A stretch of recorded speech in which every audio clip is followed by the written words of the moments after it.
대한민국 사람으로서 민족이라는 단어를 들으면 여러분은 어떤 생각이 드시나요? 민족은 일정한 지역에서 오랜 세월 공동생활과 언어와 문화의 공통을 가진 사회 집단을 말합니다. 단순히 인종, 국가의 구성원을 말하는 것은 아니죠. 우리 대한민국 사람은 한민족으로 한국어를 사용하고 한반도를 중심으로 공동의 문화권을 형성하고 있습니다. 이 민족성은 요즘처럼 세계화가 진행되는 와중에 옅어진 부분도 섞인 부분도 존재하고 서구의 입장에서 민족에 대한 결속이 강한 아시아의 의문을 표하기도 합니다. 다른 나라가 생각하는 것과 별개로 대한민국 사람 중에는 이 민족이라는 말이 슬프게 느껴지는 경우가 많을 것 같다는 생각이 듭니다. 그것도 오늘 같은 날이면 더더욱이요. 일제강점기 시절 그들은 우리를 병합하고자 노력했습니다. 단순 식민지였다면 그 아픔이 이토록 오래 진행되지 않았을 수도 있습니다. 그들은 일본이라는 국가 아래 한반도를 놓고자 했고 절반은 성공했습니다. 남은 절반은 무엇이었을까요? 그들이 말을 빼앗고 문자를 빼앗고 문화와 전통을 희석했지만 우리는 그들과 다른 민족이다라며 독립을 바랬던 것. 그게 그들이 끝까지 빼앗을 수 없었던 절반일 것입니다. 그리고 그 독립을 목 놓아 다 함께 외쳤던 것이 1919년 3월 1일 3.1절이죠. 무려 수개월을 거쳐 진행된 3.1운동은 민족 최대 규모의 독립운동으로 일본 제국의 무단 통치를 거부하고 독립을 선언하였으며 한반도는 물론 해외에 거주하고 있던 한인들까지도 조선이 한국이 어디에 있는지도 모르던 이들 앞에서 만세를 불렀습니다. 3.1운동이 다른 여타 독립운동과 다른 것은 대한민국 임시정부를 낳은 운동이기 때문입니다.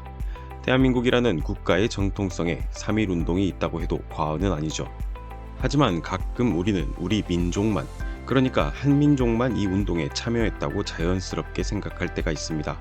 길에서 만세운동을 부른 것만이 3.1운동이라고 생각할 때도 있습니다. 그러나 그 운동을 안에서 밖에서 도우며 우리 독립을 응원했던 이들도 독립운동가이며 우리 민족과 상관없이 자신의 방식으로 3.1운동을 지지했던 외국인 역시 마찬가지이죠. 그리고 그 중에는 푸른 눈의 독립운동가, 미국인으로 태어나 한국인으로 죽은 한 남자가 있습니다. 엘버트 테일러. 독립선언서를 해외에 반출해 3.1운동을 세계에 알린 그의 이야기를 해볼까 합니다.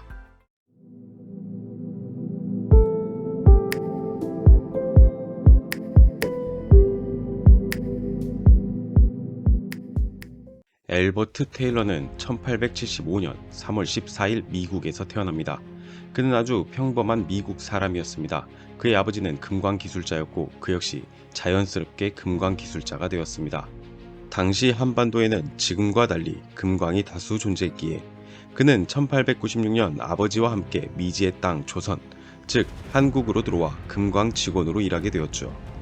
아버지가 사망한 후에도 그는 한국에 있었고 1919년 영국 출신의 연극배우 메리 릴리 테일러와 결혼, 같은 해 아들을 낳으며 그저 외국에서 온 평범한 가정과 다르지 않는 삶을 이어가고 있었습니다. 다만 그때 한반도의 상황은 평소 한국 사람과 교류가 잦던 그를 소용돌이 속으로 밀어넣었습니다. 그는 1919년 2월 28일 우연히 조선 호텔에 들렀다 도쿄에서 온 사람으로부터 고종 황제의 국장 취재를 맡아줄 사람을 찾는다는 이야기를 듣고 기자 일을 겸업하게 되었습니다. 마침 그때 세브란스 병원에서 그의 아들이 태어났습니다. 그리고 아기 요람 밑에서 간호사들이 숨긴 독립선언서를 발견하게 되죠. 바로 다음 날인 3월 1일 만세운동에 사용될 기미독립선언서 사본이었습니다. 그것을 본 테일러는 어떤 생각을 했을까요?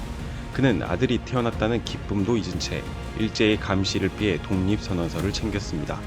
갑자기 얻게 된 기자 신분으로서의 사명이었는지 단순한 호기였는지 알 수 없습니다. 중요한 것은 그가 이제 막 태어난 아들을 두고 독립선언서를 일제 몰래 동생에게 전달, 동생은 그것을 가지고 도쿄로 가 통신사망을 통해 해외에 우리 민족이 독립을 원한다는 기사를 내보냈다는 사실입니다. 한국인들이 독립을 선언하다. 1919년 3월 13일자 뉴욕타임스 기사의 제목입니다. AP통신 기사는 다름 아닌 미국인 사업가 엘버트 테일러가 보낸 조선의 독립선언서였습니다. 그가 아니었다면, 그가 평온하게 살고자 모른 척했거나 독립선언서를 일본에 넘겼다면 존재하지 않았을 기사입니다. 그는 이 기사 때문에 서대문 형무소에서 수감 생활을 하기도 했습니다. 이전까지 해외 사람들은 우리가 조선인지 한민족인지 한국인지 관심조차 없었습니다. 그저 일본이 병합한 일본의 일부였을 뿐이니까요. 만약 이것뿐이었다면 그저 우연에 의한 해프닝이라고 할 수 있습니다. 하지만 그는 멈추지 않았습니다. 광산업이라는 자신의 본업도 잊은 채 그는 수원에서 일제에 의해 일어난 제암리 학살 사건을 취재하고 3.1운동을 주도했던 독립투사 재판에 관한 내용도 취재했습니다. 심지어 일제의 핍박에 조선 총독府항의 방문 등 행동을 이어가면서 테일러를 비롯한 가문 사람들은 일제의 요주의 인물이 됩니다. 이후 1941년 태평양 전쟁으로 일본과 미국의 관계가 악화되자 그는 자택연금을 받게 되고 이듬해 추방당하게 됩니다. 미국으로 간 테일러 가문, 아내인 메리 린리 테일러는 이곳에서 있었던 일을 회고록으로 작성하게 되고 그의 아들이 이것을 호박 목걸이라는 제목으로 출간하게 됩니다. 그 책에도 역시 우리 3.1운동에 대한 기록이 담겨있죠. 테일러는 일본이 패망한 이후 미국 정부에 편지를 보내 한국에 들어가기 위해 노력하지만 1948년 심장마비로 갑작스럽게 사망하게 됩니다. 그리고 그들의 이름은 우리 기억 속에서 잊혀졌습니다. 3.1운동이 가지고 있던 의미를 생각한다면 놀라운 일이죠. 그들이 남긴 것은 딜쿠샤라고 하는 저택 하나였습니다. 1923년 서울 종로구에 만든 집으로 아내 메리 린리 테일러가 인도의 딜쿠샤 궁전에서 이름을 따온 것이라고 하죠. 우리는 테일러를 잊은 것처럼 딜쿠샤 역시 누가 만든 건물인지 언제부터 있었는지 알지 못했습니다. 오랜 시간 방치된 저택은 연고가 없던 이들의 보금자리가 되었고 그 자리에서 오랫동안 자신의 이름을 숨긴 채 꿋꿋하게 대한민국의 번영을 지켜보았습니다. 시간이 흐르고 흘러 2006년 아들 브루스 테일러가 한국에 방문하며 딜쿠샤 사진을 들고 왔고 조사 끝에 건물의 위치를 그리고 테일러의 업적이 알려지게 됩니다. 테일러의 손녀인 제니퍼 테일러가 10년 뒤 한국에 방문하여 관련 자료 394점을 기부, 이를 근거로 대한민국 국가등록문화재 687호로 등록되었고 딜쿠샤는 마침내 복원되게 됩니다. 그럼 숨을 거두었던 테일러는 어디에 있었을까요? 우리는 기억하지 못했지만 그의 유해는 한국에 있었습니다. 1948년 그가 사망한 뒤 아내에게 남긴 유언에 따른 것입니다. 그 유언에 따라 그는 사망 후 3개월 뒤 한국에 입국해 양화진 외국인 묘소에 안장된 것이었죠. 외국인이면서 우리나라의 독립과 발전을 위해 싸운 사람에게 붙이는 명칭이 있습니다. 푸른 눈의 독립운동가, 벽안의 한국인, 벽안의 꼬레아 등. 미국으로 돌아갔음에도 한국에 묻어달라던 그의 유언은 그가 미국인으로 태어나 한국인으로 죽었다는 사실을 부정할 수 없게 합니다.